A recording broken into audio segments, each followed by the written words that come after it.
Hey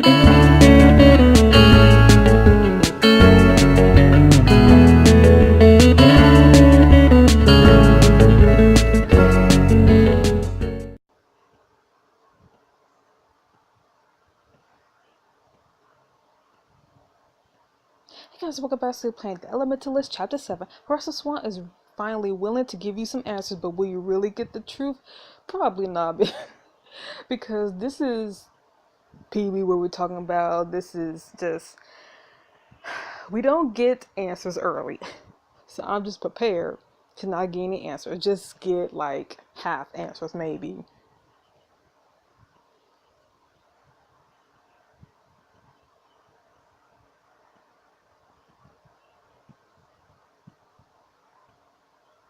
Elementalists, coming at you now. Ready at you now. Chapter 7, Office Hours. Ready to clock in, Professor? You're running down the hall, struggling to keep up with Professor Swan, who just destroyed the shadow monster that attacked you. What was that? Come on, we can't afford to linger here. It might not be safe. Too many shadows. You scramble after Professor Swan, following her through the twisted turns of the hall. She stops abruptly in front of a door with her name on it and ushers you into a cozy office. Huh. You take a moment to look around the spaces. Professor Swan leads you to a chair and sits down across from you. Well, it does look nice. Her desk is piled with various knickknacks and books are stacked in towers on the floor. A star chart shifts and twinkles behind her chair. It looks like you're still in one piece aside from a few bruises. Good. I never hear the end of it if you weren't. Yeah, because it's all about you, right? Professor Swan sighs and closes her eyes for a moment. She jolts when she opens them. I'm Professor Swan, in case you didn't already know. I teach the Sonatunes and Monotunes here at Pendergast. Can I get you anything? A cup of tea, or perhaps you need something stronger? I would like some tea. Professor, I'm not really sure. No, wait, you're a student. Tea it is. Tea, how about after you explain? I don't want tea. Look, I keep getting attacked and I really like to know why. Why do you think that Professor, you shouldn't right after that monster attacked me. You have to know something. Please, tell me. Professor Swan sighs, fidgeting with her rings. Finally, she takes a deep breath and looks at you calmly. Yes, of course, she must have a great many answers. Naturally, but for tea first. A kettle floats over and Professor Swan presses her hand, now glowing bright red against it. After a moment, the kettle whistles and pours tea into a cup, which floats over to you. Thanks. You take a small sip and the faintly bitter tea washes over your tongue with a slight tang of sweetness. You instantly feel more at ease. It's a dragon oolong, one of my favorites. It's good for inner peace. I hope the honey was okay. I find it just the right amount of sweet. Can we get back to talking about what just happened? I could go for some tea right now. Alright, of course. What do you want to know? What was the creature that attacked me? How did you start the creature? Why should I trust you? Why did you have a baby? Let's go with this. What? A picture of you? I never had a picture of you in my life. Really? I followed you to that hidden room. The picture was in a bag full of weird stuff, just sitting in the middle of the floor. It wasn't pushed up against the wall like everything else, and you were the only other person around. It must have belonged to you. A bag? Oh, that must be. I mean, I don't know anything about a bag or a picture. Not how I would. Lady, why do you ask me to ask you questions, but you won't give me answers? Professor Swan's eyes dart around the room nervously, then she stands abruptly. I just realized I need to check the hull again. That monster should have left behind some kind of trace after I destroyed it. Told you guys we're not getting answers. Think about the rock inside your book bag, but grit your teeth, staying silent. Well, I'm not about to hit her. There wasn't anything left in the hallway. I checked, and if you don't want to tell me the truth about the photo, then fine. Professor Swan hesitates a moment, looking between the door and you before she takes her seat. I'm telling you the truth. I'm sure it was all coincidence. All sorts of stuff ends up in our lost and found, whether we intend it to or not. Then why act sketch? Just say that. Like, why you gotta act all sketchy? My goodness. Why should I trust you? I've seen you watching me. How do I know it's not you who's trying to hurt me? But then, why would I have jumped in and rescued you? If I had wanted you gone, I would have just let the creature do his job. I mean, that is true. Or I could kill you right here and now. It wouldn't be hard. Then why don't you? Not that I would kill you, just that I could. Oh no, that still sounds bad, doesn't it? Oh my goodness. What was the creature that attacked me? I honestly don't know. It's evidently some kind of shadow creature and it must want something from you. Me? But what could I have that once? Power. Normally magical creatures only attack at their corner or defend their territory, but this is different. It's really quite fascinating. Whatever it is, it seems to have locked onto you. Okay, how'd you stop the creature? I use sun magic. Creatures of shadow are weak to the senses and damages their physical form, which takes time to recover.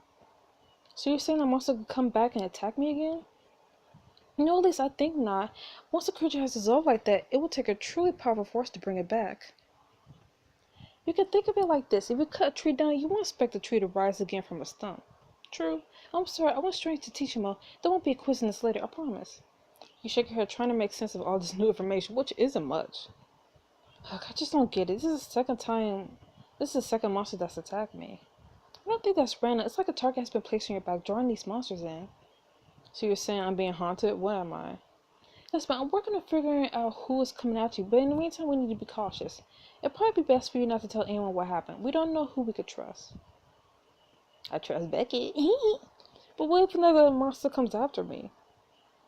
Let me worry about that. It's the professor's job to look after their students and ensure they have a safe environment to learn in. At least that's what our brochure says. I can't just sit around waiting to get attacked and hoping you'll be around to rescue me.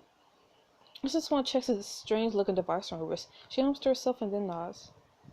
Well, I suppose there is one spell that could teach you, but you're still so new to magic, I'm not sure you're ready for it. It's a protective charmer source, an effective use of your natural sun abilities. So I'll be able to obliterate any monster that comes my way. No, the spell I used earlier is far too complex for someone still learning basic mastery of the elements. Think of this more like a way of protecting yourself should the need arise. But are you sure you're feeling well enough to cast right now? You still look rather shaken up. If you learn this spell, you will be able to better defend yourself in battle. Yeah.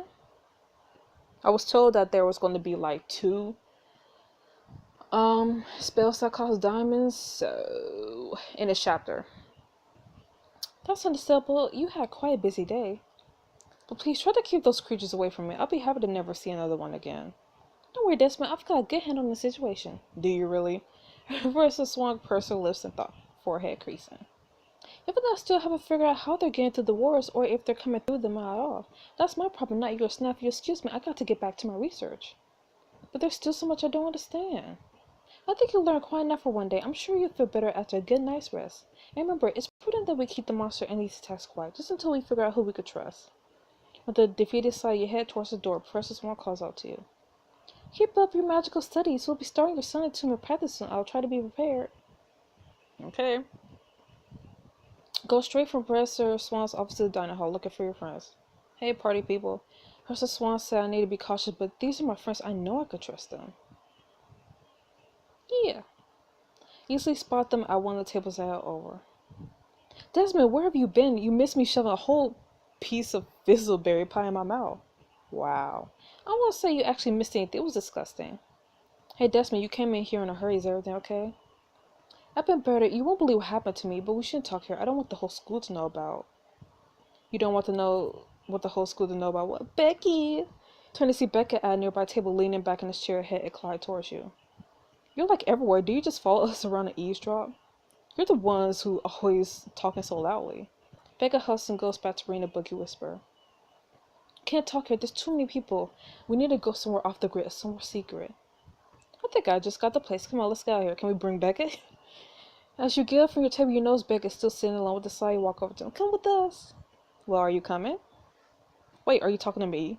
Yes. Hey, he's coming with us. Are you sure he should know about all of it? Yeah. He's cute. He's coming because he's my friend going to find me. He's cute. Becca's face turns a deep shade of red and he sputters for a few seconds. Oh my goodness. What? You gotta be joking. See, just look, he's adorable. Desmond, if you like nerds, just let me introduce you to some of my company's alchemic scientists. You'll love them. Becca, are you coming or not? Of course I'm coming, naturally. That was my intention all along. Sure. Becca scrambles to gather his belongings and you follow the rest of and follows the rest of you out of the dining hall. Can I talk?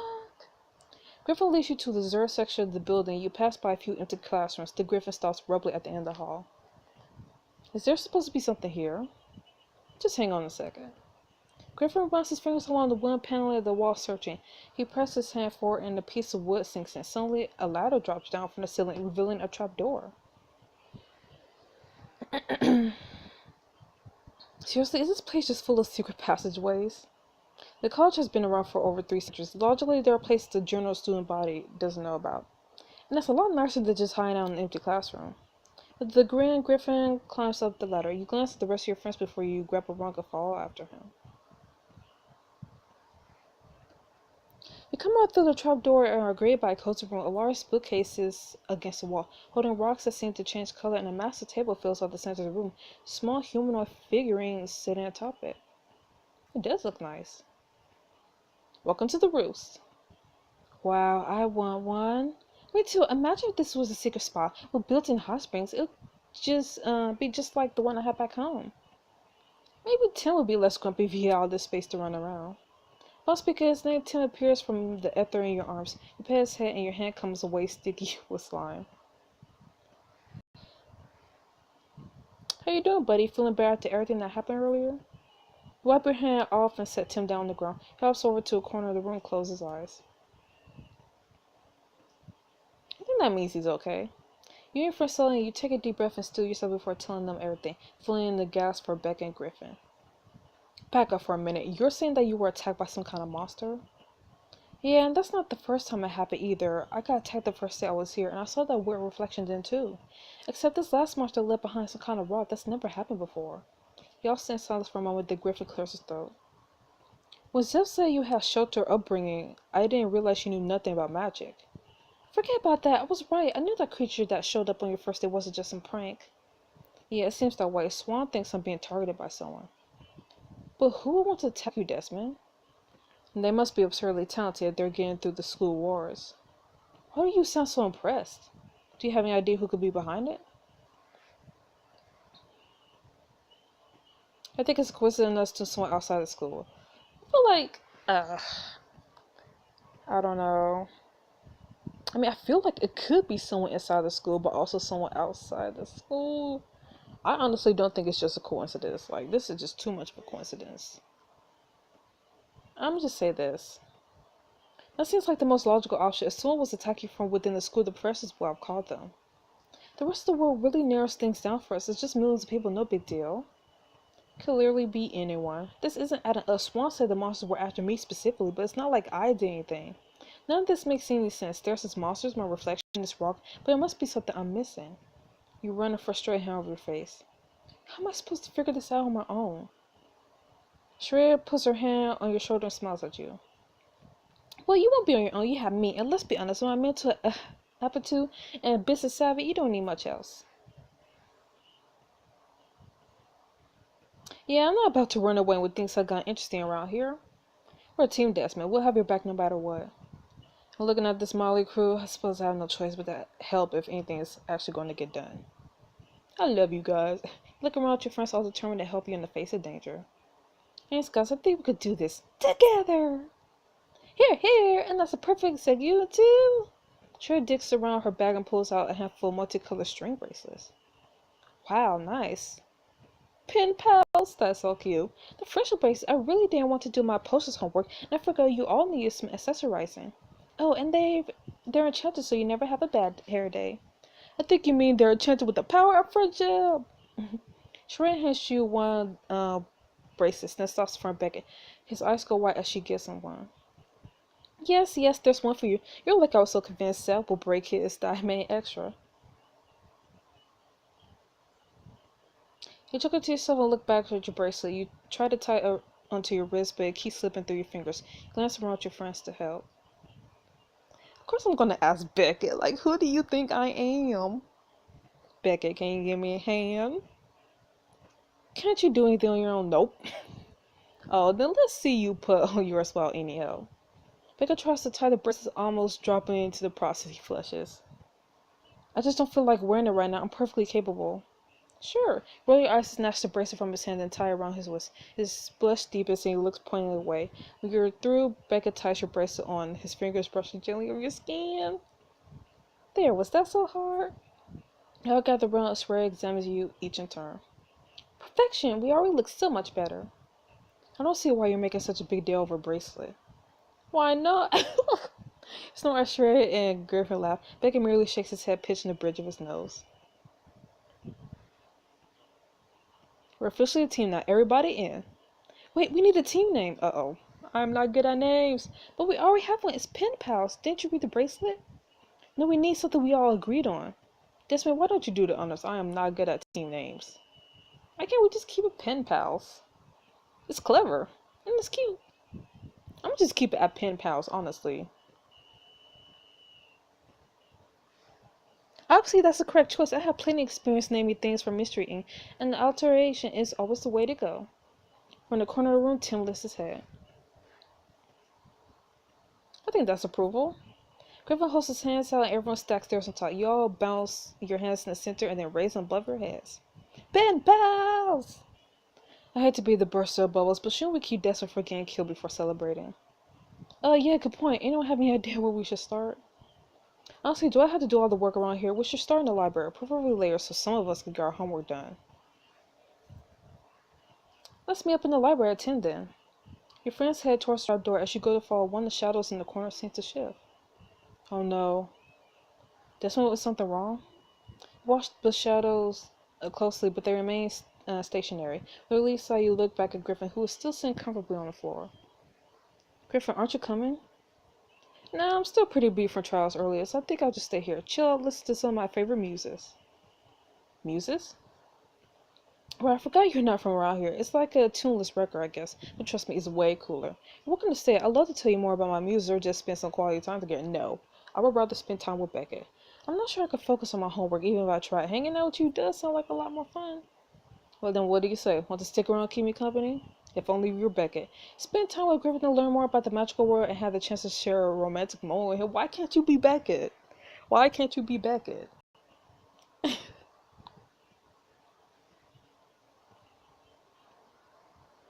With everything going on, I don't want to start failing my classes too, especially since we're going to lose tonight searching for information. No worries, I'll see you later tonight then. You give Griffin away before heading out of the roost and back to your dorm.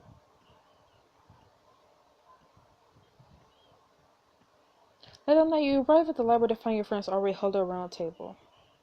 Although the time Becca and I spend in here shelving books, finding what we need should be a breeze. Don't underestimate the library, Desmond. It has all sorts of secrets. So where should we start? The most effective method would be divide and conquer. We should each gather a stack of books that look relevant and skim through them. Griffin and I will handle investigating this rock the monster left behind. I know a few geology texts that might have the answer. Then Zeph and I will look into the reflection you keep seeing. And I'll try to find information on the monsters. You and your friends split up, heading to different sections of the library, and bring stacks of books back to the central table. We spend the next hour poring over books for any relevant information. Oh, Sheree, look at what I drew next to this unicorn. Pfft, is it a horn stopping someone in the butt? We need to actually focus and quit drawing in library books. We have work to do. What do you mean drawing in library books? You can't be serious. You won't actually. Shake your head as Griffin starts erasing the drawing and picking up a encyclopedia of magical creatures. Flip through the pages, stopping on one with the number of illustrations. I wonder if one of these attacked me.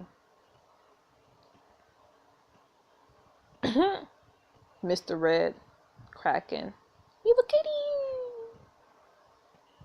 Hold the book out, showing your friends the picture.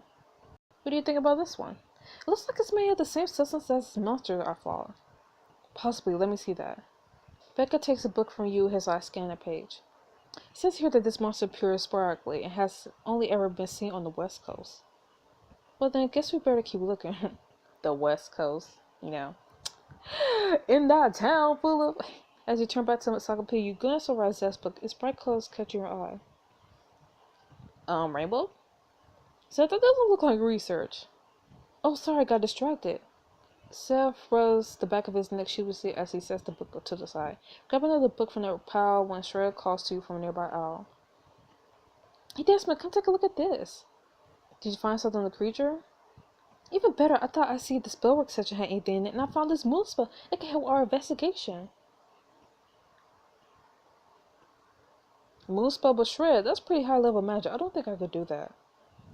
Nonsense, aren't you summoned to? You should have more than enough potential to pull it off. Besides, it's way too useful to pass up. Then you learn it. And what does it do? Moon magic deals with emotions and manipulating them. This spell makes a person more open, so they'll be more willing to tell you secrets. Ooh. So it's like a truth spell. Not quite. They won't tell you anything they wouldn't normally, but they will be more talkative about what they really think. If we could figure out who to ask, the spell could help us get more information on these tags. In second, since I'm feeling generous, I'll even let you practice using it on me. Honestly, if I have to read another dry tome, I might die. Learn the moon spell to learn more about Shred and to help gather information in the future. Nah, I'm not good.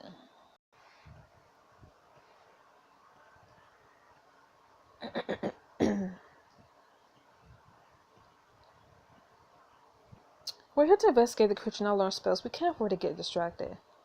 You're not fun, Desmond.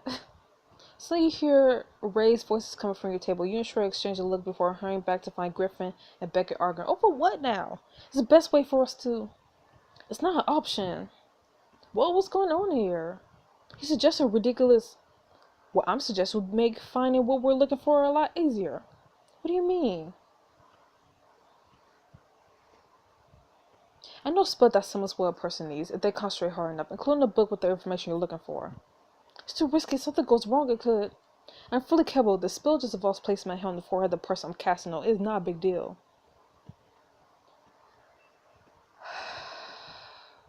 Tell me the risk first. Just so I know what I'm getting myself into. Becca Huffs crosses his arm. Just tell me! When channeled wrong, their spells can leave the individual confused sometimes for days. But I am a very skilled caster. You'll be fine. This will be faster than searching by hand. Griffin opens his mouth as if to protest, but then shuts it. He gives you a firm nod. Alright, I think it's worth the risk. Now just think about these shadow monsters you encounter. Becca reaches out and places his hand on your forehead. You close your eyes and think about the creatures that attacked you. Spooky! Now all of a sudden your vision goes white.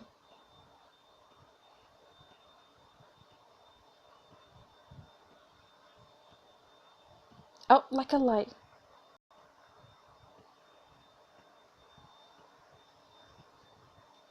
You clutch your head as your vision comes back. Griffin takes a worried step towards you. Desmond, are you okay? I'm fine, that was just a lot. You wait for a few months, but nothing seems to have changed. That should have. Suddenly you hear a loud thud. You glance around at the rest of your friends, then hear again. Follow the sound whining through the aisles as the thuds grow louder and louder. It leads you to a bookcase pressed against the wall. The sound is coming from behind it? Does anyone else think that air current? I think there might be an opening behind this bookcase. Griffin says shift the bookcase out of the way, revealing an opening behind it. The book immediately flaps towards you, landing in your hand already open. You turn it over to look at the cover. Who's making all that racket? Desmond, hurry, I don't think we're supposed to be in here. Ooh. Flip back to the open page and quickly start scanning it. There have been no recorded instances of a blood tool successfully taking a human soul. For more information, see the diagram on page 394. Quickly flip to page 394 only to find missing. You examine the binding where some bits of torn paper stick out. Where are the rest of the pages? Desmond, we gotta go to the library. Librarian is coming. You let go of the book and it flashes back into the room. Griffin quickly shift the bookcase back into place. Just as the librarian, Mr. Corning Shrimp, turns the corner. You all hurry down the next aisle before he can spot you, then quietly make your way to the other end of the library. That book was open to the page on blood magic, and Asher did mention that the trees spell foul magic. I wonder if they're related. Maybe someone's using blood magic to send those monsters after you. Why would someone go through all that effort, though? Blood magic is notoriously difficult to do. Not to mention illegal. Whoever they are, they must really want to get to you, Desmond. I'm so confused. Just want to know what that hidden room was, who ripped those pages out, what was on the missing pages. I'm curious about who. Someone who doesn't want us to find out about these monsters. Or it could be a precautionary measure to keep people from stunning it. Blood magic is illegal after all. Should we try to sneak back inside once the librarian's gone and see if we can learn anything else? I don't know, those pages we need were all ripped out. Maybe they were somewhere inside? Doubtful. If there was anything more useful to us in that book, my spell will have summoned it instead. Which means we should probably call him now. I don't think the library will have any more answers for us. I think we barely learned anything. Too bad someone read out those pages, then at least we'll have a lead. I say it was a very successful night, actually. Now we know what type of magic to associate with these creatures. And we discovered another cool Pendergast secret. Yeah, right, we're one step closer to figuring all this out. You and your friends head out of the library feeling more sure of yourselves than when you first arrived. Just feel more confused. At night, you step out of the shower and pull in your PJs. I'm so tired, and I thought life couldn't get any crazier after magic existing. But no, monsters are trying to kill me too. Shake your head in disbelief and catch a glimpse of your hazy reflection in a steamed up mirror. You squint and notice that your hair looks wrong. Yep, here we go. Rub your eyes and look away, but the reflection remains motionless, staring at you. Not again. Your breath catches in your throat and you stand there frozen as your reflection raises a finger to the glass. What? Blood? So what about blood? What about blood? What about blood? So anyways, a lot has happened in this chapter. So anyways, I'll see you guys next week, the next chapter of the Elementalists. I'll see you then. Bye bye.